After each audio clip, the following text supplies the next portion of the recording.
I'm Stephanie, and welcome to Books and Bubbly. This is the playlist where I review books that I get all bubbly about while drinking something bubbly.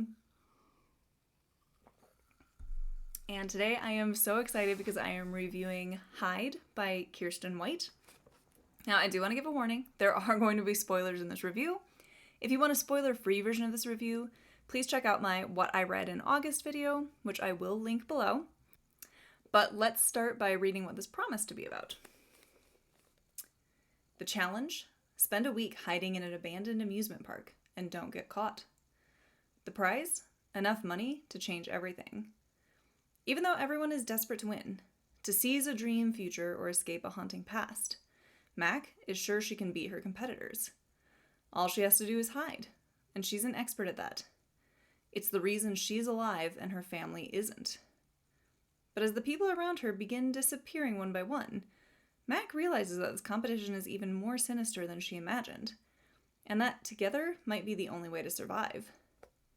14 competitors, 7 days, everywhere to hide, but nowhere to run.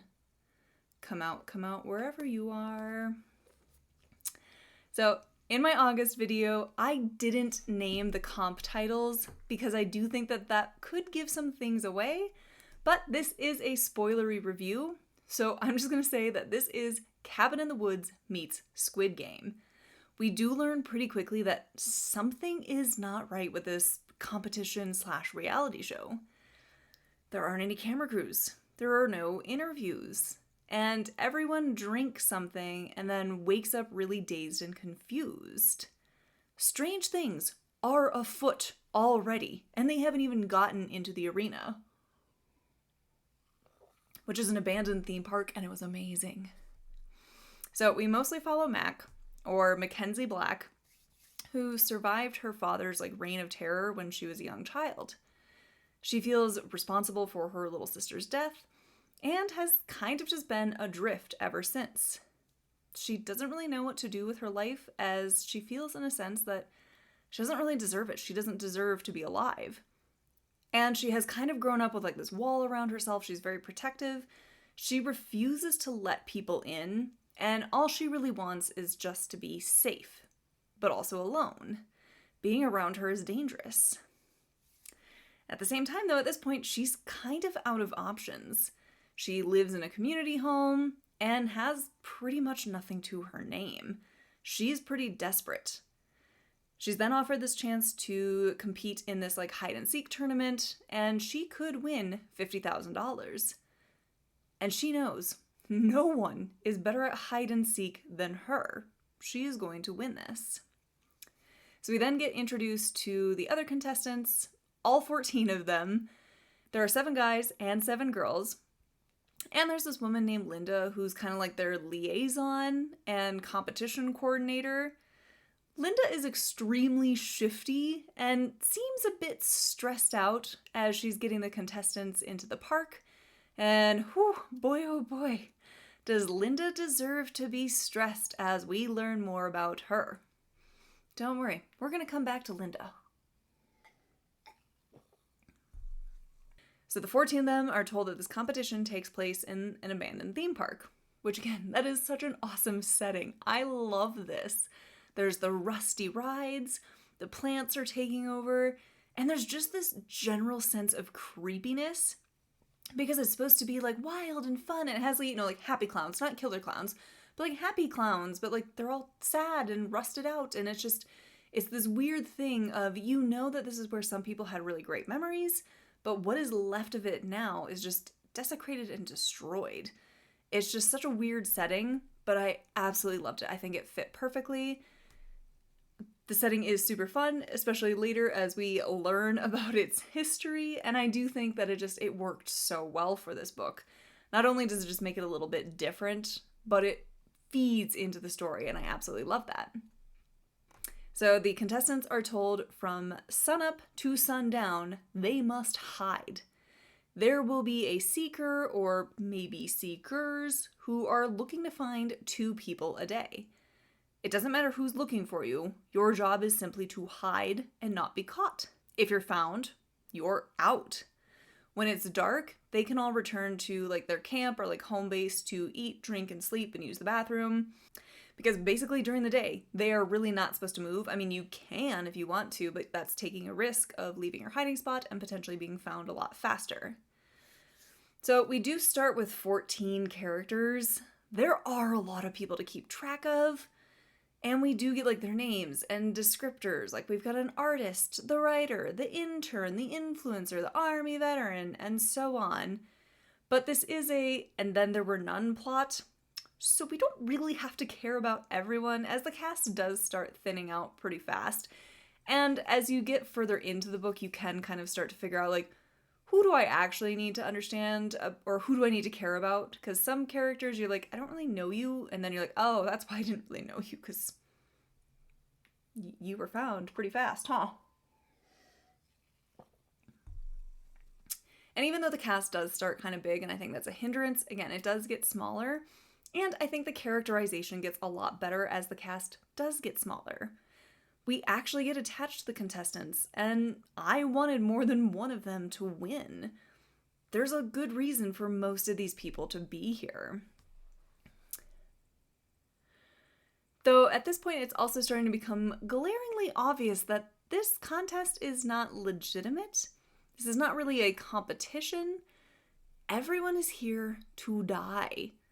And now it's just the why that we don't understand. The contest is supposed to last a week, and the contestants start disappearing right away. So like I said, each night the contestants can come back to home base, and they start paying attention to who is not returning. So Mac, she came into this expecting to win, as, again, she is very good at hiding herself. But she's also starting to open up and develop an alliance with this woman named Ava, who's the army veteran.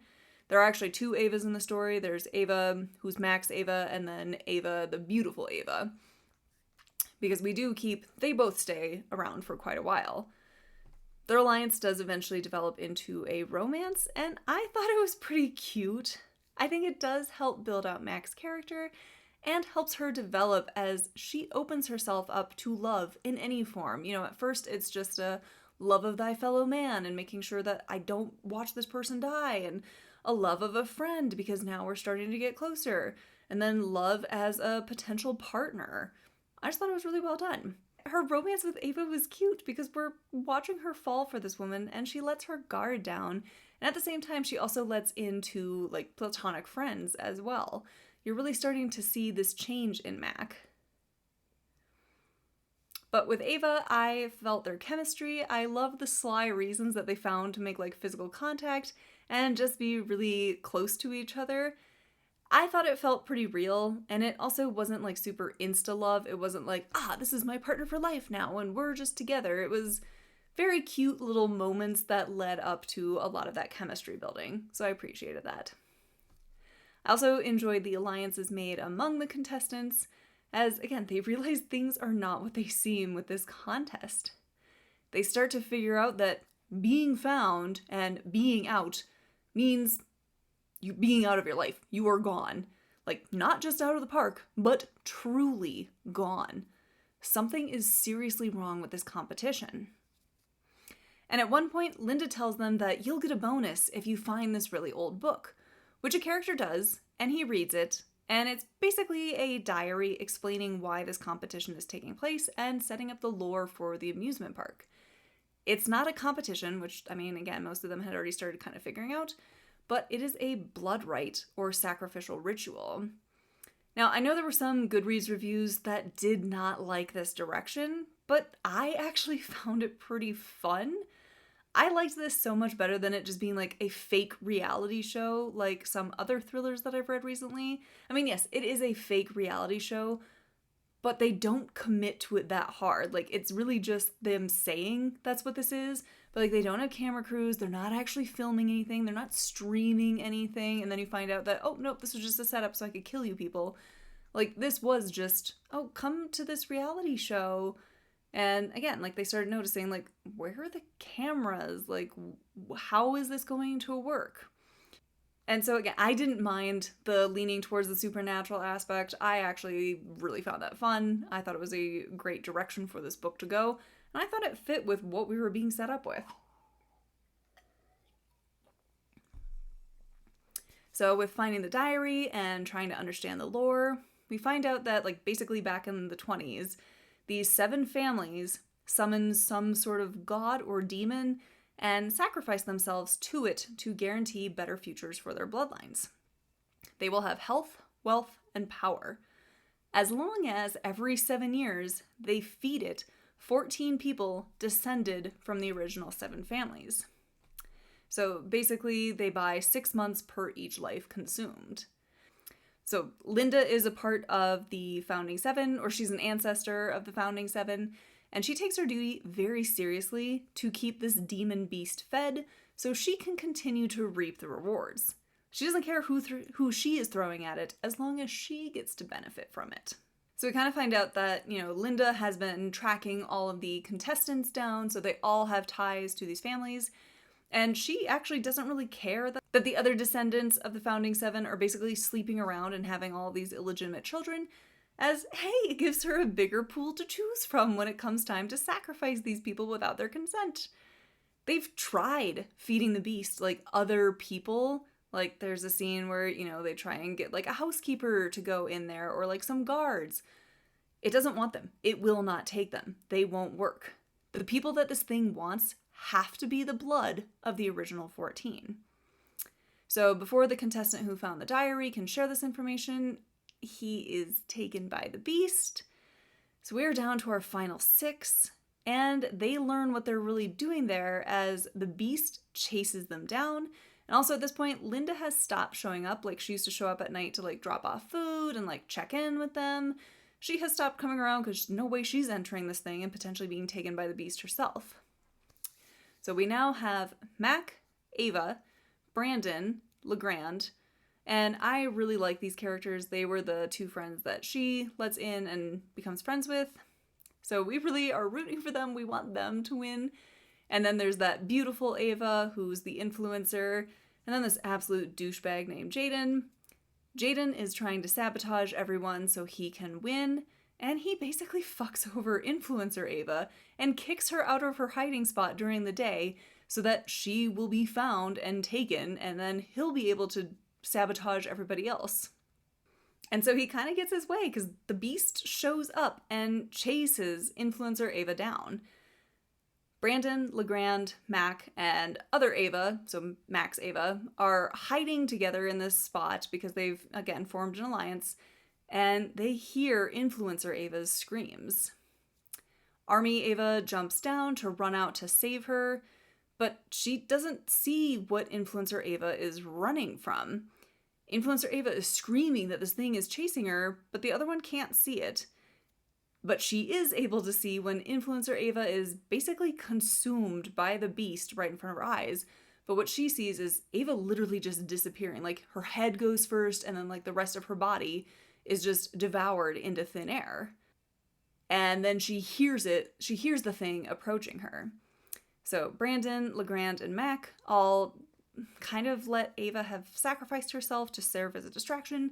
So they escape, and they are able to outrun the beast for the night.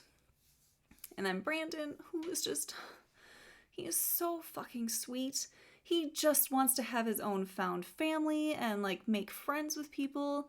So he too decides to sacrifice himself to save Mac and Legrand the next day. Legrand has a disabled sister that he wants to save from this cult that he was raised in, and they all kind of agree that he needs to be the one to win and survive and ultimately get out. Brandon hunts down Jaden and kicks him off this platform to his death. He then steps off the edge as well, so that way there will be 2 sacrifices for the beast waiting, just to buy Legrand and Mac some time to, like, figure out what they need to do. The beast comes around hunting and consumes Jaden because he did survive the fall. He was still alive. Mac and Legrand flee and are terrified because it means that the beast isn't restricting itself to only taking 2 people a day, as it took both Ava's and Jaden and Brandon. So they run and hide, but then later they run right back into Army Ava. She is still alive. The beast didn't get her. So they tell her what happened, they circle back around, and they find that Brayden is still there. I mean, his body is still there. The beast didn't take him, but it did take Jaden. Ava was able to get the drop on one of the guards in the watchtowers and ended up taking his gun, so at least now they have a weapon. And she is going to get Legrand and Mac out of the park. They also face a setback because it's kind of like Jurassic Park with like the T-Rex enclosure where there's an electrified fence, so they have to figure out how to get around that. Ava does help them eventually get over the wall, and then they have to walk through like the surrounding forest until they come upon a house, which happens to be Linda's. Thankfully, Linda isn't home, so they take a rest, have some food, and wait for her to come back so they can steal her car. They obviously snoop around her house to look for clues as to what the hell is going on here, and they find another diary, this one from Linda's family, that explains more of the lore. So we find out what this whole theme park is about. What's it doing out here? The theme park came about as a way to lure in potential victims every 7 years. Since people who aren't related cannot see the beast, they would be safe because it wouldn't want them. It wouldn't go after them. The thing would go after the 14 sacrifices that they brought into the park, and even if they were taken, no one around them would know because it would be so busy. It'd be an easy way for this thing to feed without drawing attention to it. But over time, this park lost its appeal and upkeep, and eventually Linda went the reality TV competition show route to lure these people in. And this is where a lot of the social commentary comes in, and I thought it was pretty well done, as it's done through Linda. She is so mad to find out that Brandon died, as his death means nothing. It does Linda and the other descendants absolutely no good. The beast won't take the dead, even if they are part of that bloodline. That's why it left Brandon there, because it doesn't want him anymore. He has to be alive when the sacrifice is made. And she is furious. Don't these idiots understand that they need to die so that she can keep her power and wealth? I mean, my God, why are they being so selfish? It was funny, but also just infuriating because she is so hypocritical and doesn't realize it. And the infuriating part is people like her actually exist. She is so mad that these people are lazy and don't want to work for anything. But you don't either. You got your powers through a pact with a demon. You don't do anything besides find sacrifices. Her work consists of finding people to throw to a literal beast so she can keep her good fortune. The people she's getting rid of are undesirables in her eyes. She's better than them, and she deserves the good life that the pact with the devil brought her. So we do find out that Linda didn't do her research or, was missing some information, as Army Ava is not of their line. Her dad is not her bio dad. She got the family name that Linda was looking for, but she isn't of their blood. That's why she couldn't see the monster, and that's why she cannot be a sacrifice for this thing. Honestly, at this point, if it were me, I would have driven Linda to the park and thrown her in to count as the next sacrifice. Hopefully she just breaks her leg on the way down so that this beast eats her finally. But Mac has bigger plans. So she tells them that, I will be a sacrifice, and Legrand will also be a sacrifice as long as you promise to give, the competition money, assuming that it actually exists, give that to his sister so that she can get out of that cult. She will be taken care of in the proper way. Then Linda only has to find 2 more sacrifices to complete the cycle. Honestly, again, just fucking shove Linda in there and find the other assholes in town that are in on it and call it a day. But nope, Mac, Legrand, and Ava head back to the park, as Ava is going to be safe. This thing doesn't want her. It's not going to harm her. And this is when we start to realize, they have a bigger plan, because I'm like, Mac, girl, what are you doing? Do not sacrifice yourself for these people. They know Linda is not going to stick to her word, and Linda also realizes, I don't think they trust me much, and why are we going back so easily? And she kind of realizes that maybe they're up to something. And so she also heads into the park as well to kind of like supervise and make sure that they die. Luckily, Legrand gets the drop on her and he shoots her, not fatally, because again, we want to make sure that she is still alive. And Mac goes to find the beast to entice it and make it chase her, so that way she can bring it back to where Linda is. So we get the final reveal that they are freeing the beast. They're not planning to be sacrifices, but there is this gate at like the start of the amusement park that this thing cannot pass through. And the park was designed to be a maze to keep this thing trapped, as well as keeping its prey trapped long enough for it to consume them for the cycle that it has to go through. So they blow up this gate so that it is no longer a problem, and basically lure the thing to the exit so it can find its way out.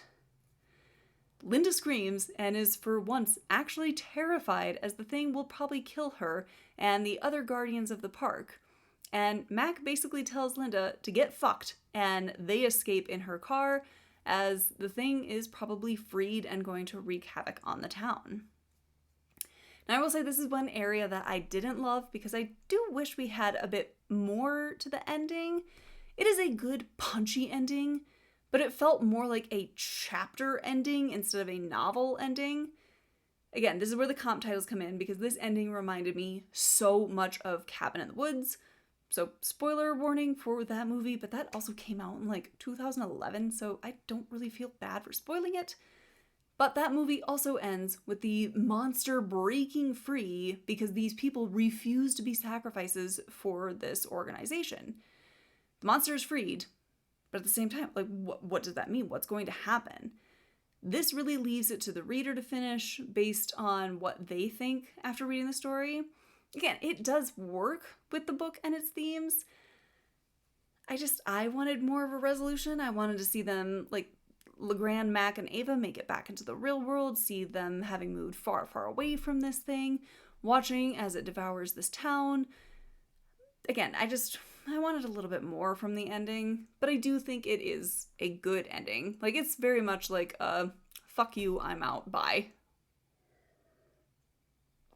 And I can get behind that ending. I'll say I found the social commentary and the themes to be woven well into the story. White does make her point, but did it through the characters, instead of basically having to turn to the audience to explain what she wants us to take away from this. Like, Linda was doing a lot of this through her dialogue and her inner monologue, where again, we're hearing her call these people undesirables, talking about how lazy and entitled they are, when it's like, have you seen a mirror? Because I think you're the lazy, entitled one here. And my God, I could not wait for her to become the final sacrifice. I thought for sure we were going to get to see her death because it would be so satisfying. She was infuriating. And she is absolutely meant to be, because she is the real monster. And there are other monsters just like her out in the real world. While reading this, I loved how the tension kept building and the conflicts felt very natural and realistic. I also really loved the pacing and the reveals and how we slowly peeled back the curtain so we could understand what was happening here. It never felt too info dumpy, and we got our lore through different formats. I ended up giving this 4 out of 5 stars. I had a blast with this book. I couldn't put it down. It was unsettling, unexpected, and I just found this to be a pretty fun horror read. I did read the included excerpt for another book that's written by White, and I had no self-control when I saw it was on Book Outlet, so it's Mr. Magic, and I bought that. I have that sitting on my to-be-read shelf right now because I cannot wait to get to it. I think it's going to be great. I absolutely loved her writing in this. I cannot wait to see what she has in store for that book. But I will say, if you have any recommendations for other horror books kind of like this, or just any horror books I should read next, please leave your recommendations in the comments. Otherwise, thanks for joining me at Books and Bubbly.